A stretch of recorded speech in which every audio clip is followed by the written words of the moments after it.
Hi, good afternoon, everyone. Hi. Very glad to meet you all here, and welcome to this luncheon talk on enhancing our organization leadership capabilities. And maybe give a little bit about my introduction first. So I am Terence Yeung. For those who are familiar with Cantonese, 中文係楊良德又名楊德. Okay. So this is a little bit of my nickname. So my name is Terence, and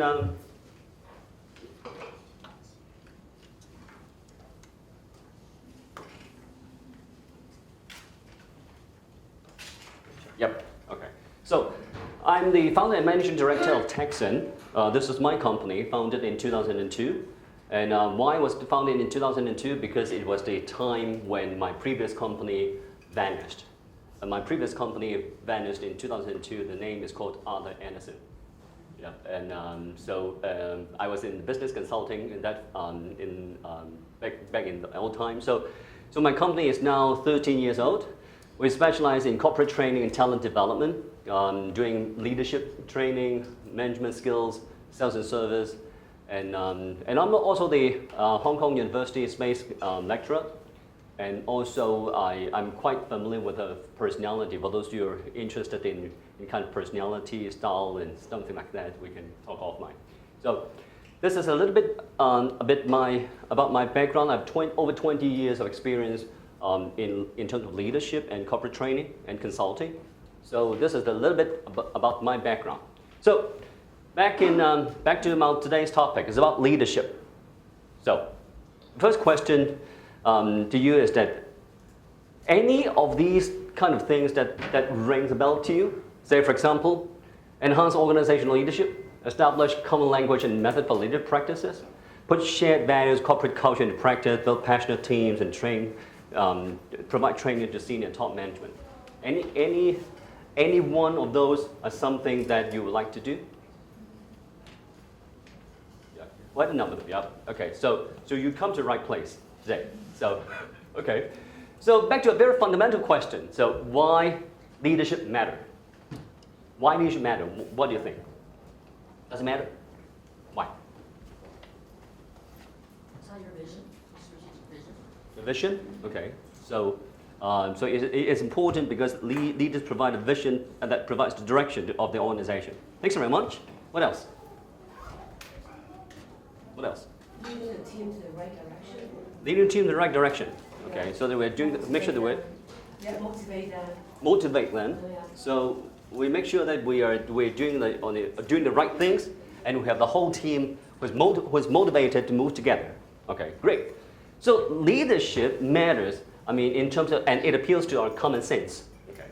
But in terms of the kind of return on investment or any kind of evidence that prove leadership really matter. So this is some of the things that I have gathered together, which is a summary of researchers from BCG, Boston Consulting Group, from the Center of Leadership Studies, as well as Association for Talent Development. So this is a summary of those researchers. And in summary, their answer is yes, it matters. Because there are studies show that leadership development yields a result in, first of all, financial performance. Second, talent attraction and retention, organization agility, and productivity. Let's take a minute or two to look at one of each. First of all, financial performance. So here, this is a research from BCG. It shows the companies that excel in leadership development experience substantially higher revenue growth and profit margins. And for every dollar you spend on leadership development, there is a return of $2.2. For talent attraction and retention, so providing leadership development for internal staff is more effective than hiring externally in general. Okay. So this is research from Center of Leadership Studies. And in terms of organization agility, their research shows that when facing change in the business environment, 86% of companies with strategic leadership development respond rapidly to change as compared to 52% with less mature leadership programs. And in terms of employee productivity, So the best leaders elicit 3 times the amount of talent, energy, commitment, motivation from employees compared with their counterparts. And what is more important is that there are researchers that to try to collect the kind of best practices or the personal best leadership experience from all the effective leaders. And the researchers try to come together and try to put together a framework or to summarize that they have a key finding, which is, or effective leaders demonstrate 5 practices of exemplary leadership. Okay. And these 5 practices is going to be the focus of my speech. Namely, model the way, inspire the shared vision, challenge the process, enable others to act, encourage the heart. And these 5 practices are kind of well researched, supported by over 30 years of research, and it's all documented in a book called The Leadership Challenge, which is this book. Anyone of you have read this book or heard of this? No? Okay. So I think this is time that, if this is new to you, I highly recommend this book to you to just go to Amazon. You can find this book. And it's a very world famous leadership practice book with over 30 years of research and 75,000 written responses, and there are over 40 doctoral dissertations take reference to the 5 practices or the leadership challenge. So it is well famous and kind of a well-researched practices. And this book is available in 22 languages globally. And these 2 men, Jim Kouzes and Barry Posner, are kind of a contemporary leadership gurus nowadays. And they have been awarded many kind of awards like Management and Leadership Educators of the Year, Top 20 Thought Leaders, Top 20 50 Coaches in the US, and Most Influential International Thinkers. So these 2 authors write this book and develop a series of leadership programs around the 5 practices. And actually, for your information, why I talk about this, because I'm personally very passionate and very buy into these 5 practices. And in fact, my company is the only authorized partner of the leadership program. And by the way, we're a training company, and we're the only authorized partner of the Leadership Challenge program. And back in 2012, okay, 3 years ago. And I didn't kind of promote that until 2003, because when I first kind of get to know these practices, I was not personally connected with it. I just heard about the concept. Okay, it's a good concept. It's fine. Yeah, it's another leadership program. It's another leadership book. Well, it's good. But then after I really tried to put some practice into action, very simple thing, and I see dramatic result, dramatic change in my team. And that's when I kind of personally connected with it.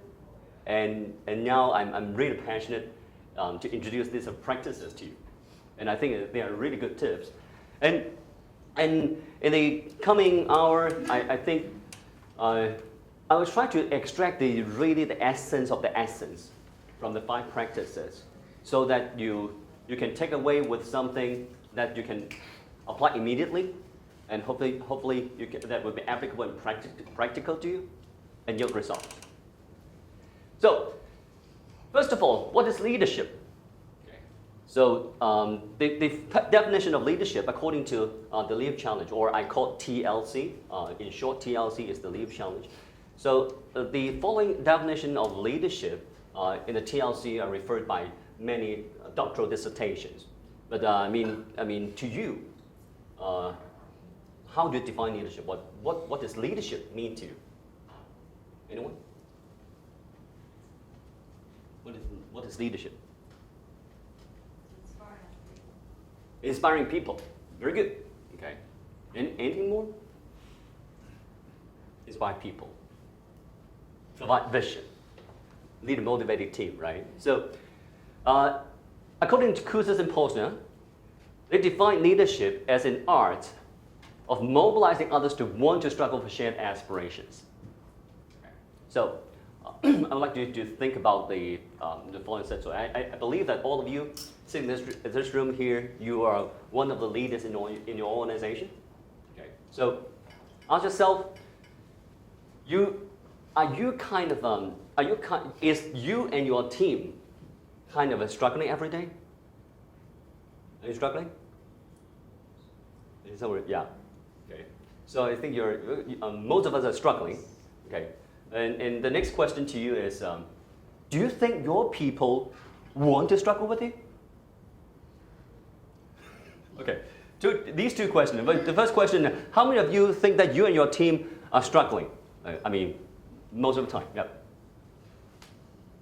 Okay. How many of you think that your team want to struggle with you? Great. The number reduced to half. Okay. I think the leadership is really an art of whether you can mobilize your team to want to struggle together with you for shared aspirations, for some common visions, for something with high purpose, for a dream that we all want to go together. So, in other words, that leadership is really, a leader is really someone who guide your team of people to a place that we have never been to before.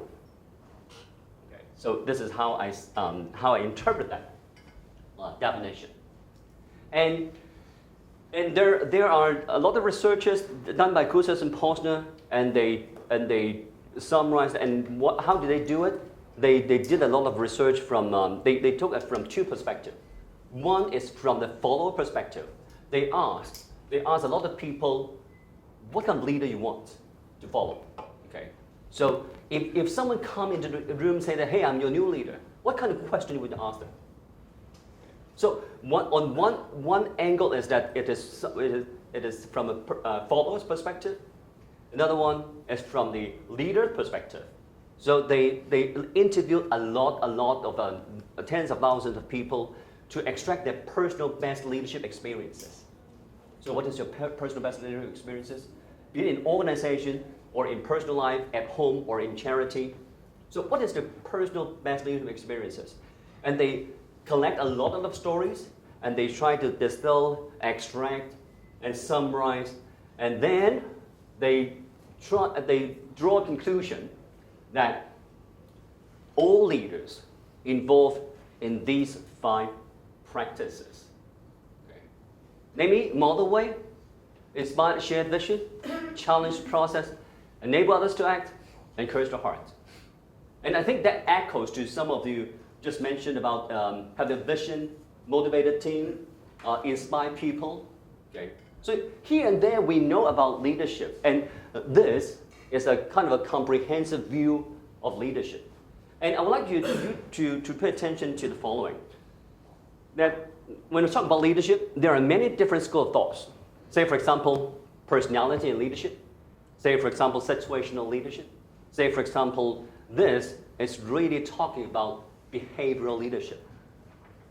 So for leadership, for personality and leadership, we're more concerned about what kind of style you are, what kind of who you are, what kind of personality, what kind of style you are, so that you know about your strengths and weaknesses. You know about your constituents' strengths and weaknesses, so you know that how to make use of their best talents. So this is the area, the school of thoughts about personality and leadership. So when we talk about situational leadership, we talk about whether you're task-focused or relationship-focused, and under different situations, different stage of development, you have different strategies for the people that you work with. That is more than one-on-one. So the 5 practices here is really talking about behavioral leadership. So what we believe, or what Kouzes and Posner find out, that leadership can be broken down into a set of specific skills and behaviors. The more you engage in these behaviors, the more effective leaders you are. So leadership is something that it can be learned and practiced. Okay. So And then these are the 5 practices or 5 behaviors that all good leaders, they engage a lot. And what I'm going to show you now is to see how they are connected together. So it is not 5 discrete practices that they're interdependent, independent. They are kind of linked together. So, for example, first of all, the first practice is called model the way. Model the way, we're not only talking about at the level of saying, hey, I want you to back to office at 9 a.m.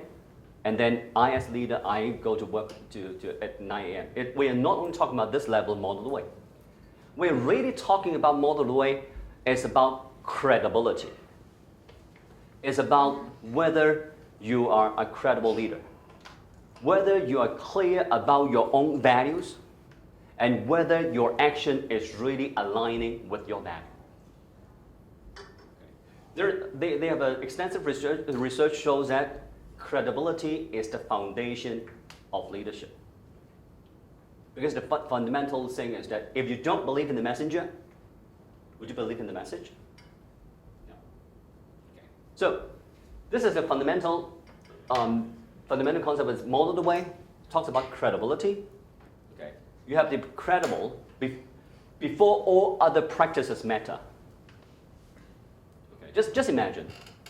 As I said, when you talk about leadership practices, leaders should hold a flag, say, hey guys, I bring you to a place that we've never been to. Okay, you want to go there? Okay. If I tell you go there, a place that we've never been to, but if in your eyes, I'm not a credible leader, so what will you say? Hey, let's go there. Would you like to go? Yeah. Good. So you go. Okay. So this is not an effective leader. So fundamentally, you have to be credible before all other practices matter.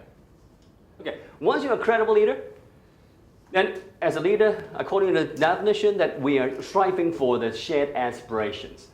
So we need to inspire the team to have the shared vision, to really look into the future, to a place that not only I want to go there, but all of us want to go together. So this is inspire a shared vision. Let's set the goal and direction. With a place that we have never been to, standing still or doing what we have been doing, is it possible for us to do what we have been doing and then we can get to our vision? No. So we have to get into the third practice of challenge the process. Okay. Think of innovative ways to do things and really challenge the process so that we can move towards our shared aspirations or shared vision. Okay. And then you'll find that without the fourth practice, the case would be something like, okay, say, hey, let's go there. That's the vision that we want to go. And then we challenge the process, and we go. Without the fourth practice, you'll find by the time you turn around, there's no one behind you. You leave your people in the dust. So the fourth practice is really talking about enable others to act. As a leader, you need to enable your people to have the motivation as well as the ability to follow you. Otherwise, you are going there by yourself. And if you're going there by yourself, you're not a leader. So you have to enable others to act.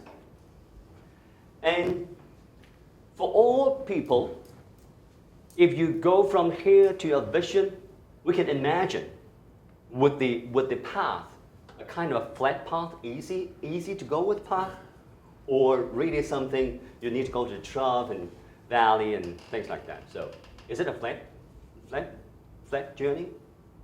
Seldom. So when you go through all the ups and downs, okay, how can you sustain people to have the persistence to go together with you and still keep the want to struggle? And you need to encourage the heart. So these 5 practices are they link together. Okay, and it appeals to common sense. Okay. So these are 5 practices that we are going to get into a little bit more in each of the practice later on, immediately. Okay. So far, okay, so any question, or do I speak too slowly or loud? Okay? Okay, so let's get into a little bit more in each of the practice. First of all, model the way. Model the way, we say that the framework of TLC is like this. It's 5 practices, and then we have 10 commitment, and then we have 30 specific behavior. That I will talk about at the end of the session. So for the 5 practices we just introduced, and 10 commitment. For each of the practice, we have 2 commitments. Say model the way, the 2 commitments are clarify values by finding your voice and affirming shared values. Second, set example aligning actions with shared values. So what does that mean? When we talk about model the way, we're really talking about whether you are clear about your leadership philosophies, whether you are clear about your own values, and are you communicating with your values with your constituents? This is the first part. Okay. The second part is that you need to set example by aligning actions with values, so that you preach, you do what you preach. So you claim that this is important, and as your actual action is reflecting what you said is important. So this is the 2 commitments on model the way. Okay. And for this one,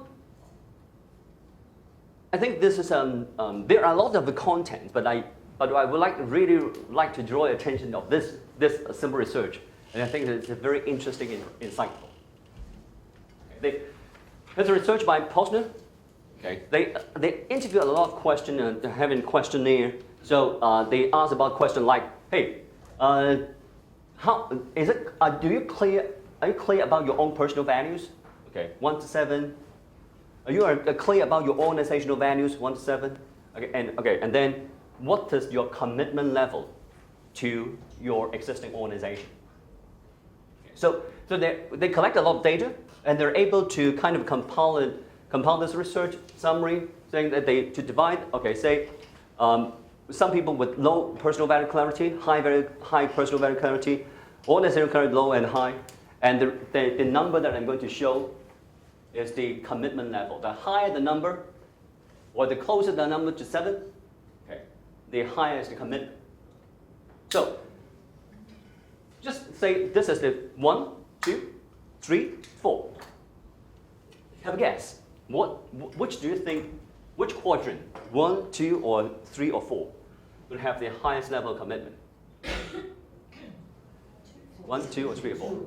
2, right? Because we have a high personal values and high clarity on organizational values. Which one do you think it should be lower? 3, because we have low here, right? So very clever. So the question is, what do you think? 1 and 4. Which do you think is the higher? 4. 4? Okay. 1. Okay. Anyone have a guess of 1? Hands up. Okay. Only 1. Okay. Only 1 for 1. Okay. Guess for 4. Okay. Who haven't put up your hand yet? What? You're still thinking. Okay. Okay. Great. A lot of you get a right answer. Okay. So according to this research, this is higher. Okay. And for this one, this is a very minor change, a minor difference, and that's regarded as statistically insignificant. Okay. You can regard it as more or less the same. So, what kind of insight you have after reading this? What kind of message we can get from this research? Any idea? Well, lots of people have good clarity of their personal values, but not on the organizational values. Well, this is a good guess, but that is not reflected here yet, because it only reflects the level of commitment and didn't say about the proportion or the distribution percentage of those people. People are more committed when their personal values are aligned with organizational values. Yes, very good. So people are more committed to an organization when the personal value are kind of I would say this, they are kind of aligned with each other. And also, people work for organization or work for themselves. Work for themselves, yes. Making sense? Yeah. Yeah. Okay. So it's essentially saying that the commitment to your organization is mostly driven by the clarity of your own personal value.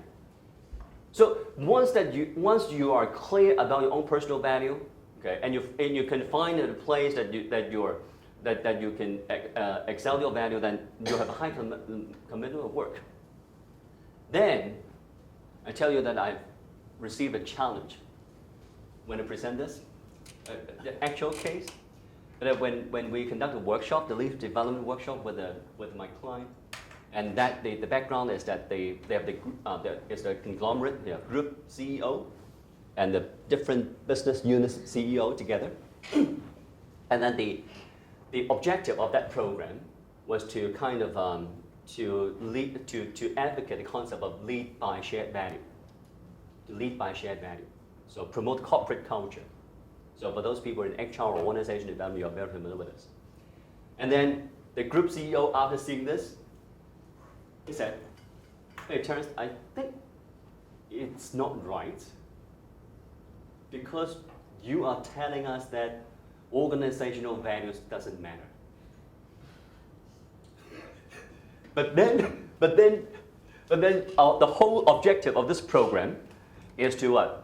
Is to promote organizational value. And then you are telling us that this is organizational values doesn't matter. So it's not right. I see you immediately shake your head. Why is that? You don't agree with the comment of the group CEO? No. Okay. I just think of the commitment. Yeah. Okay. So. Personal clarity. Okay. So this is a very interesting question raised by group CEO, and then so what do you think should be the response when you are engaged in a project that promotes the shared value, organizational value, and then you show this research? It's in conflict. Okay. And I asked this group CEO to look at this research from another perspective. What is that perspective? This research is really telling us that one's commitment of work to an organization depends mostly on personal value. That means what? That means if you want to have a program, if you want to do something to promote your shared value, this research is telling you that we should bear in mind that we should connect organizational value with a personal value, or else it doesn't matter. Did I make myself clear? Okay. So this is another way to looking at it, and from that angle, and this is exactly suggesting to the group CEO that why we are doing this program. Because a lot of I'm not sure any kind of HR or organizational development professional here. Yeah. Okay. So we've done a lot of corporate culture, organizational development, shared value. Okay.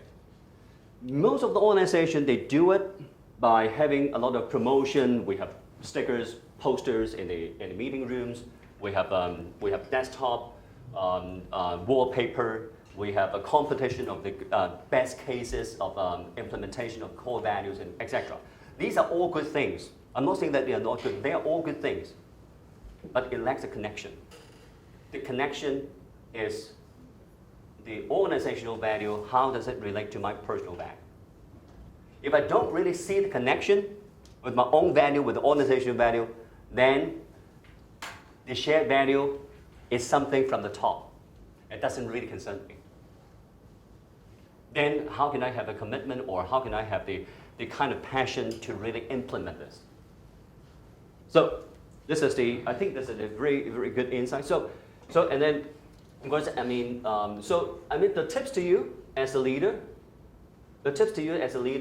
is for you, first of all, two implications. One is you as a leader, are you clear about your own value? Okay. And have you found your own value kind of have any connection with your company's shared value? Have you told your team? Think about this question. If no, try to clarify that. And the second question to you is, have you helped your team members identify, or do you know about your team members' personal value? Have you helped them to see the connection between their personal value with the organizational value? If no, think about it. Okay. Of course, and in the leadership program that we do, we have experiential exercises and discussions and things like that help identify your own personal values and the connection between the personal value and the shared value. But we don't really have time to do this during this luncheon.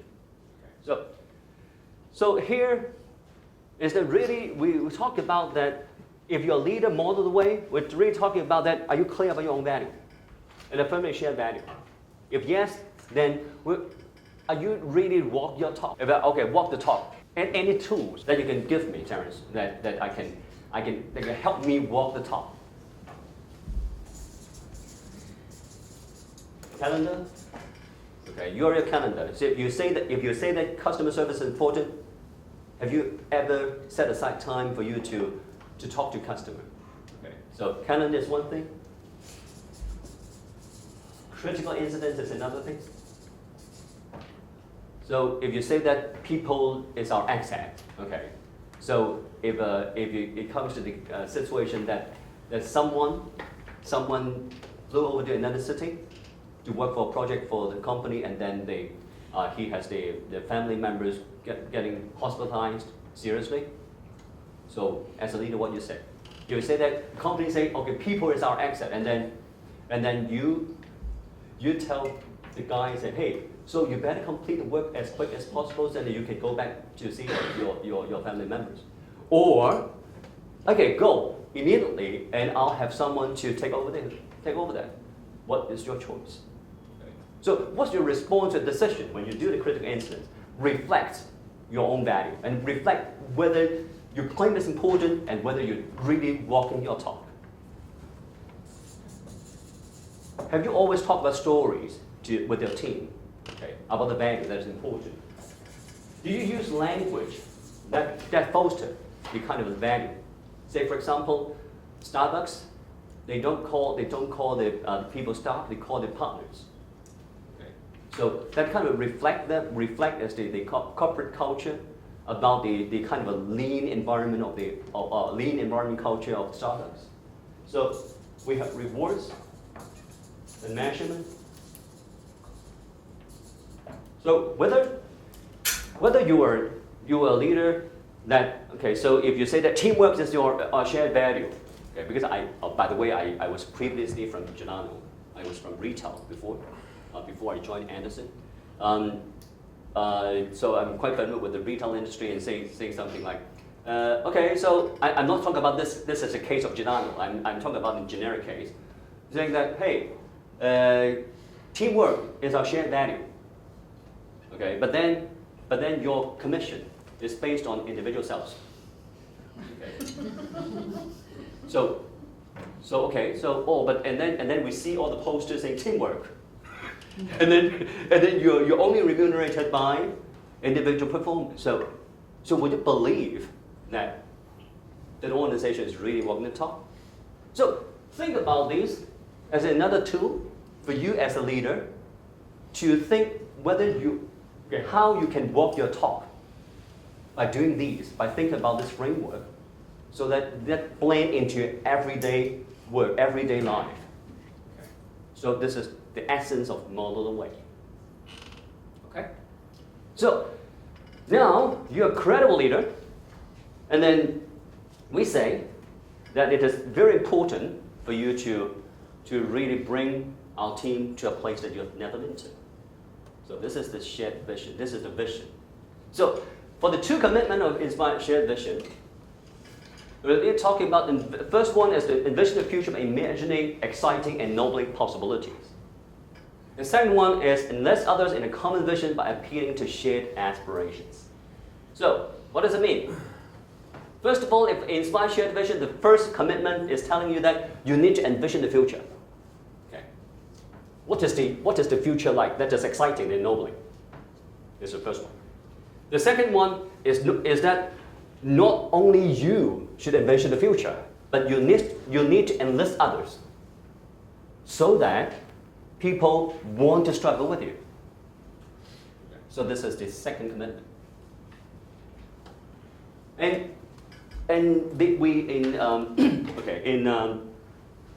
are a lot of different content. I think the following is quite interesting. Let me ask you a very simple question. Any one of you who love to go to Paris, who like to go to Paris? Okay. Hands up. Hands up. How many of you? 1, 2, 3, 4, 5, 6. Okay. 7. Okay. Any among those you want to go to Paris? Any one of you haven't been there? You haven't been there. Okay. You haven't been there. You haven't been there. Okay. So, why do you want to go to Paris then? You haven't been there. Why? Why do you want to go? It's romantic. Okay. Anything else? And shops. Shops. Romantic. How do you know? Movies. Movies? Okay. You see a lot of pictures and sounds and kind of those kind of pictures and movies, and you feel that it's really romantic. You really want to go there. Yeah. Okay. So, I know what you mean. So, how about you? The history, culture. The history, culture, Food. food. You haven't been there. No, How do you know? read travel books. Read travel books. Okay. Magazines. Okay, magazines. So there are pictures, and they are kind of description about what Paris is, the kind of the culture, the kind of the history that's really appealing to you. Okay. How about you? You said you want to go there. Why you want to go to Paris? History and arts. Okay, history and arts. How do you know? How do you know about the history and arts of Paris? It's something that you want to. It's something that you like. How do you know? Museums. The museums. You have been to the Paris Museum? No. Okay, so what museum? Like those national ones. The But you haven't been there. I mean, why? You see through the websites. Oh, you written websites. Okay. Good. So, yeah, I know why you want to go there. So, do you know why I asked this question? Huh? What's the point? Yeah. Yeah, what's the point of asking that? What's the point of asking that? Yes. Terence. Book a ticket to Paris. It's it's a lucky draw, yeah. What's the point of asking this question? And I'm telling you, Paris, for these ladies and some gentlemen, is a place that you really want to go, but you have never been to. How does it relate to vision? Vision is also a place that you really want to go, but you've never been to. So, what's the point of asking these? So the question that I ask provide insight to us about how we can describe our vision so that you can enlist your team, so that not only you want to go there, but you also want your team to go together with you. Right? So, what's the insight that we have by asking those questions? What's the insight we have? What kind of how should we describe our vision so that you also really want to go there? You have to paint the picture. You have to have some smells, feelings, sights, description, how good it is. How does that connect with your personal interest before it becomes appealing to your constituents? I give a contrast. Okay, let me ask you another question. Tuva, who want to go to Tuva? Your hand up. No? Why? Why nobody raise your hand? Why? Where is it? Where is it? It's a town in Russia. What? Hey, how come? Paris and Tuva are also places that you have never been to. Why we have so many people who have, oh, I want to go to Paris? Because of the romantic and food and museum, the culture, the arts. But for Tuva, it's also a place that you've never been to, but no one wants to go there. Why? We haven't heard of it. It's just a word. It's just a 4-letter. So what's the insight that we have regarding a leader? If you want to inspire shared vision with your team, what's the insight you have? If you have your vision statement written on your website, posted on the boardroom, okay, to be the number one in our industry, period. Is it a vision of like a Paris vision or a Tuva vision? It's a Tuva vision. So what's the impact of that vision to the constituents? It's just like what your response to Tuva. No, what is it? Number one, okay. Yeah, number one, yeah. So, as a leader, you really need, if you want to have a motivated team to inspire shared vision, your description of vision need to have colors, need to have sounds, smells, places, people that are familiar with it, pictures, description, link that with a personal interest so that they feel that they are connected before the vision really playing the role of motivating us to want to struggle together. Otherwise, it would be like Tuva. Okay? So I think this is the key one of the key essence of inspired shared vision. Of course, if we have the luxury of more time that we can guide you through of how to formulate your vision, how we can help you to guide you through your own vision as connection with the organization vision, etc. Okay. But I mean, so I think for time's sake, I think inspired shared vision. I distill this point to really make a point here. Okay, so that I think you leave an impression that you. Okay, and also. Vision, I think it is fundamental for all the matters. Okay, for all that I just mentioned, it matters only when there is a fundamental assumption is that vision is not only for those at the top. Every leader should have a vision. Okay. So leader is not only about having a vision at organizational level.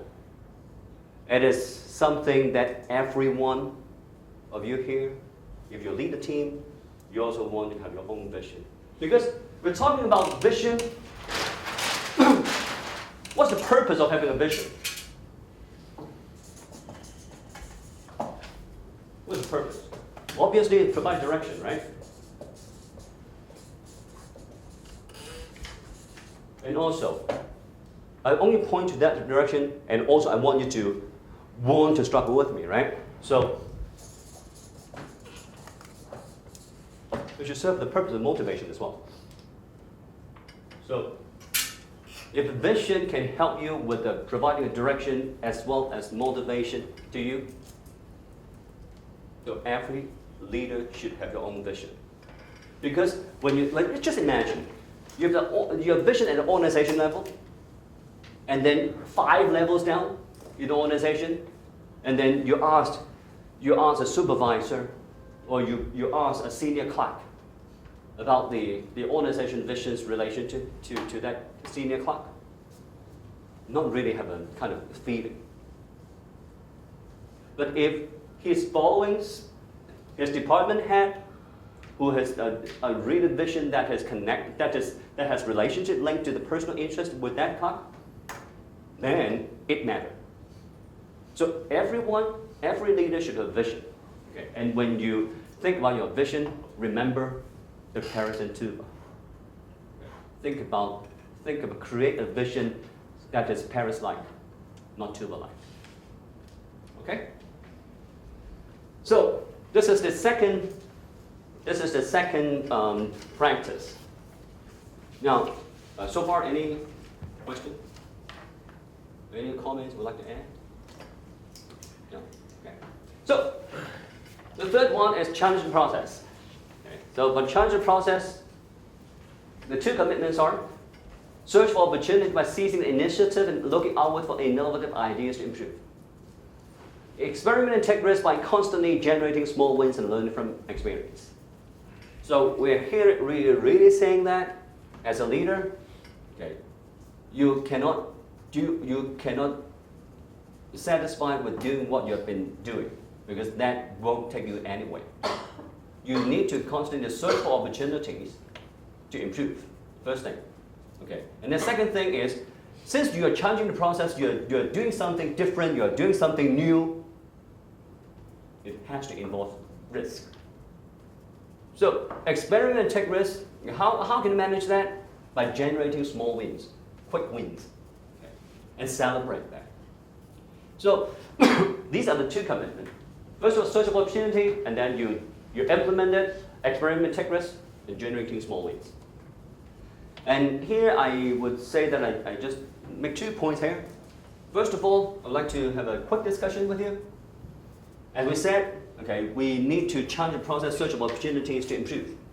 And then, okay, your role as a leader is to create an environment that supports risk-taking. Making sense?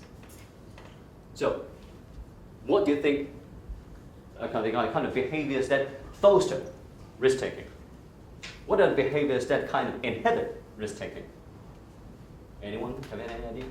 Delegation would foster it. You delegate to staff that would foster it. Delegation and fostering. Okay, very good. Yeah, this is a behavior that fosters risk-taking, right? Very good. Anyone? Allow for failures. Right? Allow for failures. Allow for failures. Very good. Okay, so what does it mean by allow for failures? Just in case you delegate and then yourself fail. Really wrong. So, what do you mean by allow for failure? So and our reaction towards this would be really a real test of whether you were really providing environment. So if I may ask further, allow for failure when you really face for failure. So okay, it's okay or what? Encourage your staff to be able to take risks to innovate. Okay. So sometimes they'll fail, sometimes they'll succeed, and Okay. probably they'll succeed maybe more than they fail. Yep. If you give them the ability to do that. Yeah. Great. Okay. So this is exactly what we have been advocating, is that if you really provide an environment for risk taking, the real test to you as a leader, whether you are promoting, fostering this environment, is when things do not happen as expected. It's a real test. Quite enough people that I've met, okay, they would say, hey, how come? Have you ever given any thought about that? Okay, how come you cannot succeed in something like that? If you are kind of reacting like this when things don't go right, then you are creating an environment that inhibits risk taking, because I try and I don't succeed, and this is not any kind of allowed behavior. So next time, what will the staff think? Better be safe, right? So I want to do something, but well, it doesn't work out right, and then this is not allowed. So I better be safe, and next time I don't dare to try anything new. It goes back to what you said before about reward and measure. If you reward people for taking the risk even if they fail, then that. Yes, excellent point. Excellent point. So you know what? I do this several workshop with some Hong Kong family business owner, and they exactly ask, okay, so they said, okay, in Chinese, let me translate in a minute. 咁唔係點啊？唔通要讚佢啊？要錯嘢。Okay. So they say, okay, so if not like that, what should I do? Okay. Should I cherish him? Should I encourage him of making mistake?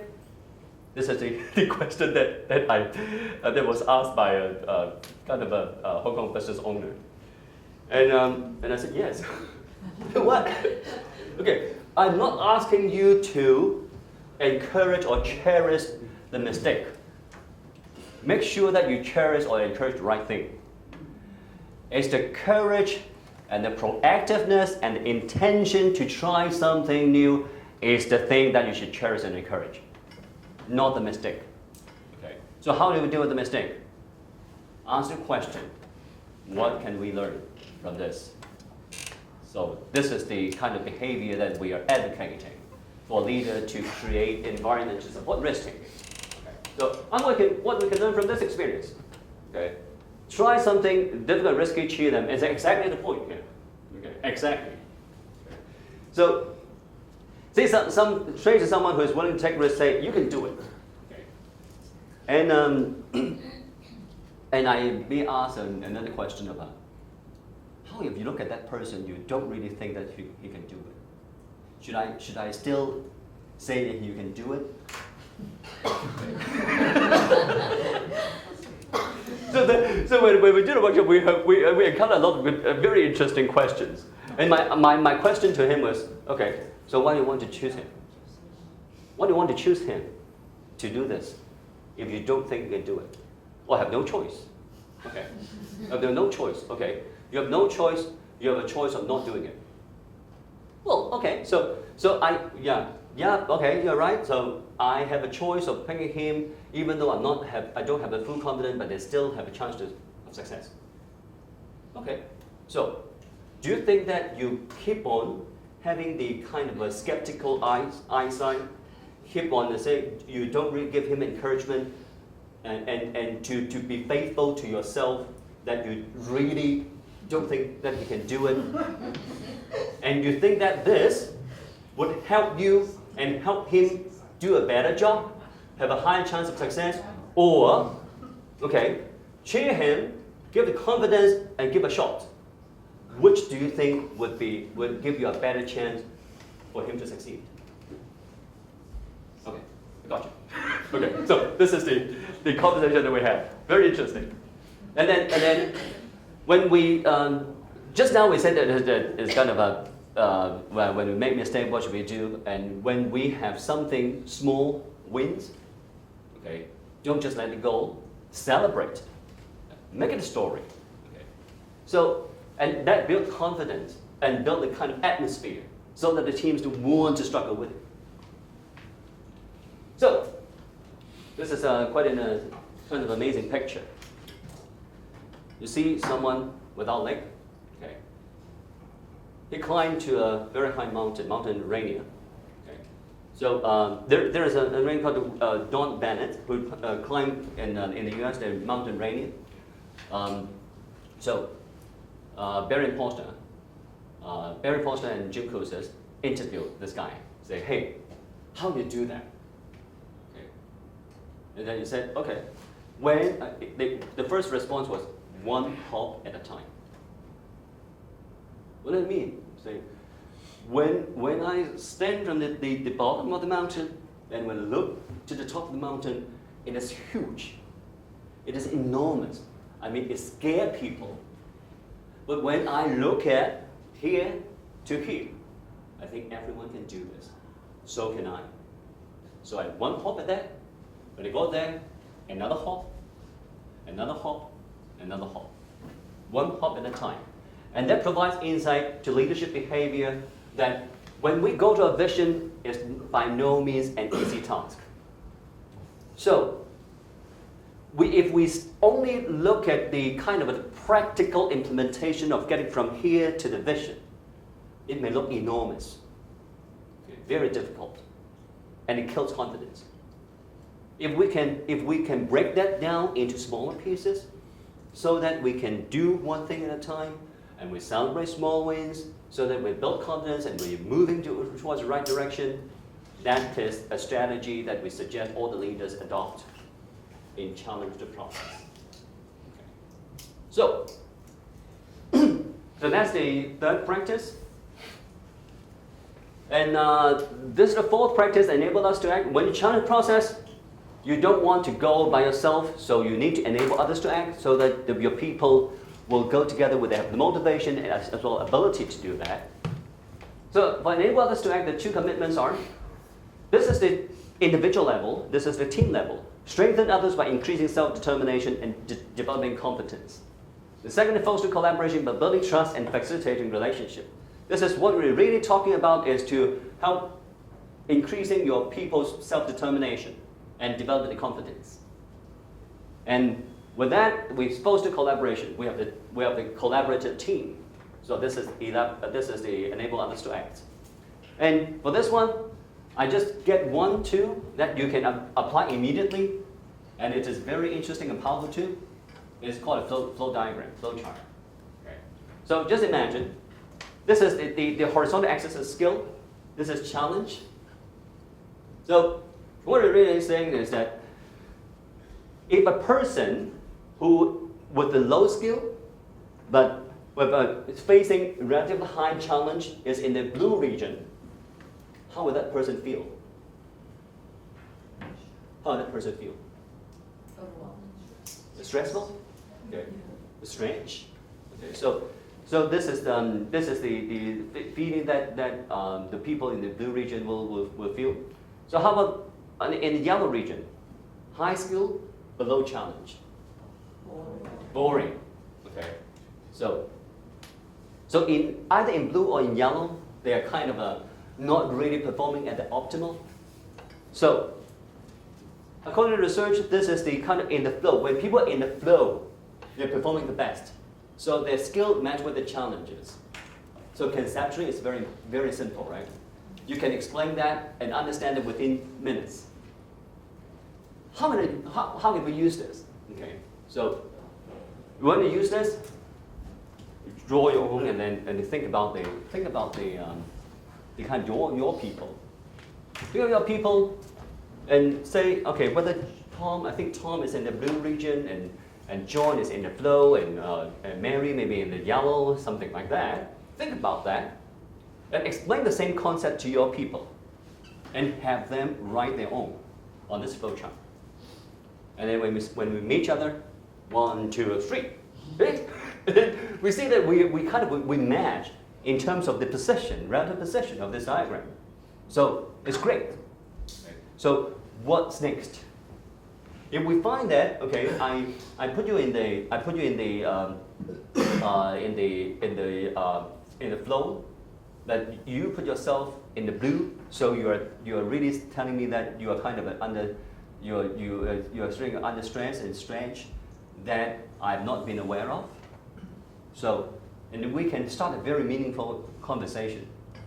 So, a very simple thing, and I tell you that in a workshop, when we do that with a real subordinate and boss, okay, just within 10 minutes, they started with a very meaningful conversation, okay, and they can immediately apply. So for enable others to act, though we have many content, and I just extract the essence, a very simple tool that is practical to you. And then the fifth practice is encourage the heart. Okay. So one way of looking at it is that when we talk about encourage the heart, you say that the road to vision is kind of ups and downs. So we need to have to encourage the heart to boost the confidence and to kind of maintain persistence. Okay. Another way of looking at it is that we have model the way, okay, we have encouraged the heart. So, if you're following a leader who is very clear about his philosophy, leadership philosophy, is very clear about his values, and he walks the talk, practice what he preach, is it motivating, encouraging your heart? Yeah? Okay. So if you're following a leader who can inspire a shared vision to lead you to a place that you have never been to, and it's a Paris-like vision and you really want to go there, is it motivating to you, encouraging your heart? If you're following a leader who's not satisfied with the status quo, always challenge the process, search for opportunities to improve, and then, but we implement it with, we experiment and take risks by celebrating small wins. You following this kind of leader, is it encouraging your heart? If you're working for a leader who cares about your own development, focus on enhancing your self-determination and develop your competence and foster a very collaborative teamwork with a trusting environment, you follow this leader, is it encouraging your heart? So another way of looking at it, encourage your heart, okay, is also connected or related to the previous 4 practices. Okay. And with this, because all these are connected with that, and what this really focus on is the recognition. So the 2 practices here is to recognize contributions of showing appreciation for individual excellence. The second is create values and victories by creating a spirit of community. So this is also just like enable others to act with 2 levels. One is individual level, another one is the team level. Okay. Recognize individual excellence and celebrate team success. Okay. So this is the encourage your heart. So again, there are a lot of many contents there. I just highlight one thing. One thing is called a PNR, positive to negative ratio. So we're talking about when we have interaction with our people. Sometimes the interaction is positive, sometimes negative. Okay. So what kind of balance we should achieve? What kind of balance we should focus on? What is the ratio of positive interaction to negative interactions? What is, how about you? For your own, recall your own action, kind of how many interactions and positive, how many interactions are negative? And what do you think is your ratio? What's your ratio? 10 to 1, 20 to 1. 10 to 1, 20 to 1. 10 is? Positive. Positive, okay. Okay. Okay, 10 to 1, 20 to 1, okay. Any more? How many? Thinking, okay. How many? 73. 73, okay. 73, okay. So, according to the research, it says that the kind of balance is 3 to 1. Yeah. Okay. Okay, so this give you some insight of whether you want to do a bit more positive, okay, or we are kind of a bit too kind of nice, being too nice, or whether how to strike a balance, the 3 to 1, and there's kind of further research saying that at home the ratio should be even higher, should be 5 to 1. Okay. So, okay, so just now, for encourage your heart, of course we have they have also some of the things like encouragement index or things like that. But because of time, I really, you can see that I really extract some essence in each of the practice so that you can get something out of it. Okay, and so to summarize a bit, so these 5 practices, model the way, inspire shared vision, challenge the process, enable others to act, encourage your heart, are the 5 practices based on 30 years of research and a lot of written responses. So this is a scientifically backed practices, leadership best practice. Okay, and the more you engage in this behavior, the more effective leaders you are. If you can still remember these 5 practices, 10 commitment we have introduced a bit, we have introduced today, and the 30 behavior. So, do you want to know how you do your leadership using the 5 practices model? And how you position when compared with other leaders in the world. So this embedded with the TLC. Okay, there is another tool. I would just give a brief introduction of this tool. This tool is called LPI, Leadership Practices Inventory. Okay, so this is one of the most widely used leadership assessment instruments in the world, and it's a 360-degree assessment. You know what 360 degree is? Okay, you have self-assessment, your boss give you assessment, your subordinates give you assessment, your co-workers give you assessment. So this is a 360 assessment. So this is a 360 assessment that really help you to, okay, we have 30 behavior. So the LPI, the question with 30 questions. That 30 questions relate to the 30 specific behaviors related to 5 practices. So here it is really a tool that would help you identify your own strengths and weaknesses as compared as against the 5 practice model. And they have the database with hundreds of thousands of responses in the world. And we know that how our score when compared with the other leaders in the world. So this is the kind of a tool that can help you with that. And for this one, they all talking about is 30 behavior, how frequent are you displaying this behavior? So it's not about how good you're doing this behavior. So it's more kind of more objective. Okay. So just let you know that there is a additional tool that's available. If you want further information, you can check out our website, www.texan.com. We're the only authorized partner of TLC in Hong Kong. As well as you can check out the leadershipchallenge.com. Okay. Actually, Leap Challenge. Actually, there's an app. There's an app from iPhone. I'm not sure about Android. I think there should be. There's an app. You can check that out. Okay. And actually, this is already a very mature community globally regarding the TLC. And every year there's a forum called TLC Forum, the Leap Challenge Forum. For all those people who are interested in, or practitioners of TLC will get together globally. This year it will be in June in San Francisco, and I'll be one of the speakers in that forum. So I mean, for those, if you happen to be in the U.S. or if you're interested in, you can check out that website. You can have more information. And by the way, to echo the kind of a give back to the society. So we're organizing a charity give back session on August 1st. Okay, this is a free session, and there's no consideration whatsoever. We don't need people to help us do anything. No, it's purely charity on TLC, and it will be a 1 full day program.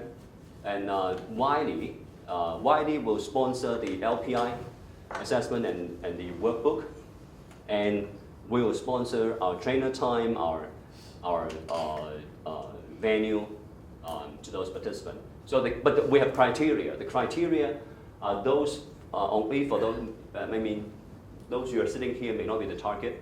But if you happen to know about any kind of NGOs, not-for-profits, charity, so if you happen to know those kind of organizations, our target is for those we call underserved community, whose leaders is kind of will be beneficial from this, but I mean they don't really have a budget to attend this kind of program.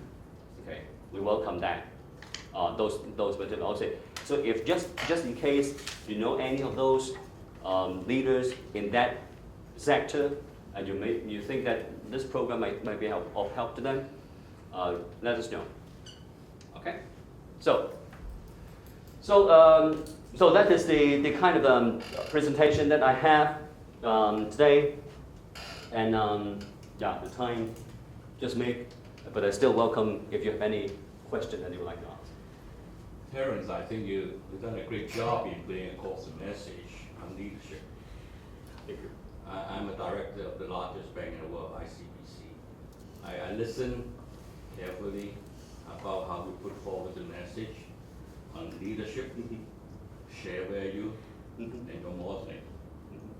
And I think you put a very difficult subject in a simple language and put it across the message very well. And I am much impressed by your Give Back program. I'm also a founder, director of the largest society for the elderly, called Hong Kong Society for Agents. Okay. I'll let my CEO to know about your gift back program. Okay. Probably I'll give you my card and you give me your card Thank you. later on, so we'll take advantage of your leadership program. Thank you. From a very short comment, I would say that you're a great leader because you are encouraging my heart. Thank you. Thank you. Challenge. Thank you. What I Thank you. said, Thank right? you. Thank Okay. you. I think you just not talk the talk, you walk the talk. Good. Appreciate it. Questions? Comments?